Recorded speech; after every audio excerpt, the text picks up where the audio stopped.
My name is Gary Lanham, and I'm here today with Carol Coffey, and we're over at her house. I have the pleasure and privilege of listing her home for sale, which is now in contract. And Carol has agreed to talk to me today about the neighborhood. And the neighborhood is South Middle River and South Middle River Terrace. And Carol, if you could just give me your name and tell me a little bit about your neighborhood and how long you've lived here, I'd really appreciate that. Okay. Yeah, I'm Carol Coffey, and I've lived in this neighborhood since 2003. I came here, I came here with friends of mine in 2003 that had just bought a house down in the 1300 block, one block down. And we were going to paint that and get that all cleaned up. And I got tired of painting one afternoon and I said, I'm going to take a walk. And I walked up the street and I saw a for sale sign here on this house. And I liked the way the house looked. And I went back and I said, I'd been talking a little bit. I had visited them. They had another house here. And I kind of liked the idea of coming here in the wintertime. And so I said, I want to call that number. And I did, and I looked at the house, and I looked at it again the next day, and we were here for a week, but before I left, I had bought the house. I really fell in love with it, and I've never been sorry I bought it since then. So what's the neighborhood like, Carol? And is the neighborhood the same as it was when you first purchased? No, it isn't. Some of the neighbors are the same, but the neighborhood, I think when I first bought it, people were very concerned about safety, and I think people are still concerned about safety, but it's very different. I know that when I was first living here, there were a couple of 3 robberies just very close by in the neighborhood, and I haven't seen anything like that in the last 4 or 5 years. That's not to say that there isn't any, but I think that the neighborhood is very conscious of it, and people keep an eye on other people's properties, and it just feels like a much safer neighborhood than it did then.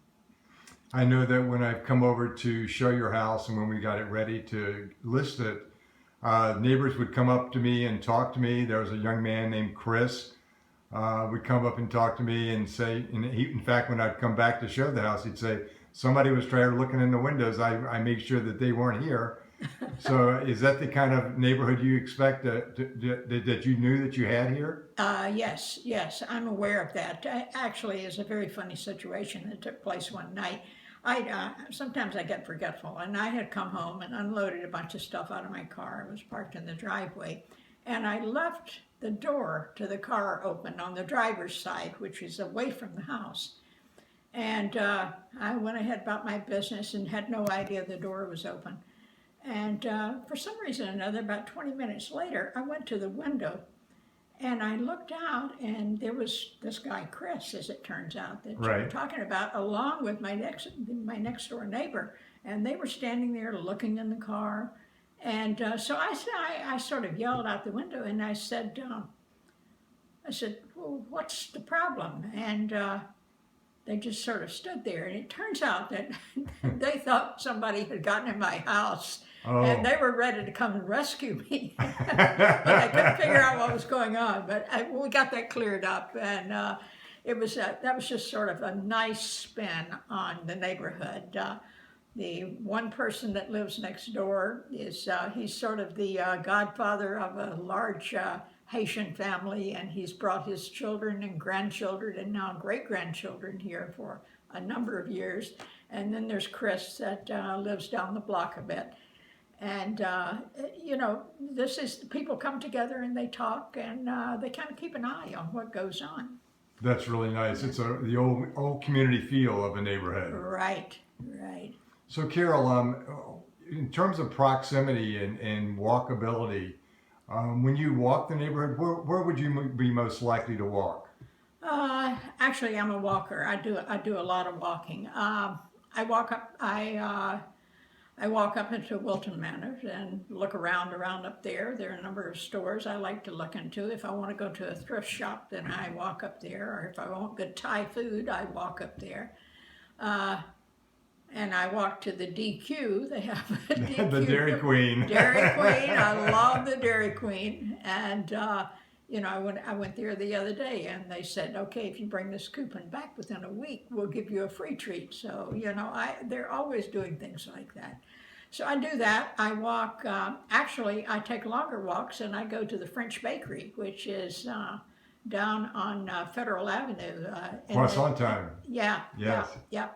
And it's a great, great place. I don't know. I walk to Home Depot if I need to get something, which is just a few blocks down the way. But I walk to the Gay and Lesbian Community Center, which is over on Dixie Highway. I walk lots of places. I just that's my major form of exercise, as a matter of fact. That's perfect. That's perfect. So in terms of safety, you've never had any issues with safety here? No, I haven't. I haven't. And tell me about, you talked about your neighbors. Is this a pretty progressive neighborhood? There's a term out now, sociologists are calling it suburban, and it's kind of a mixed type of neighborhood in terms of ages. Have you noticed that going on here? Oh yes, this is a very diverse neighborhood in terms of ages. My next door neighbor is the man is probably in his late 80s, I would guess, and he had one of his granddaughters was walking in yesterday with two babies, one in each hand. Wow. And I said, "Oh, they're the twins," and she said, "Yeah." I said, "They're 3 months old now." So this is a very unique type of neighbor. I've never had one that was multi-generational before, but it's very nice. There are gays and lesbians that live in the neighborhood. There are Americans that live in the neighborhood. There are Jamaicans that live in the neighborhood. So I think it's a very diverse, and the ages range from 3-month-old great grandchildren of the Haitian great grandfather there to people that are very young. I think across the street there's one family that has a couple of small children that are school age, maybe 8 and 12, something like that. And then there are teenagers. There's some teenagers in the neighborhood. Very nice. Yeah. Well, Carol, I really appreciate you taking your time out of your day today and giving us some insights into this neighborhood that you live in. And we are certainly happy to help you sell your house. We're sorry to see you go. But thank you again. And again, I'm Gary Lanham. I'm with the Gary Lanham Group at Caldwell Banker, Fort Lauderdale Beach office. Thank you.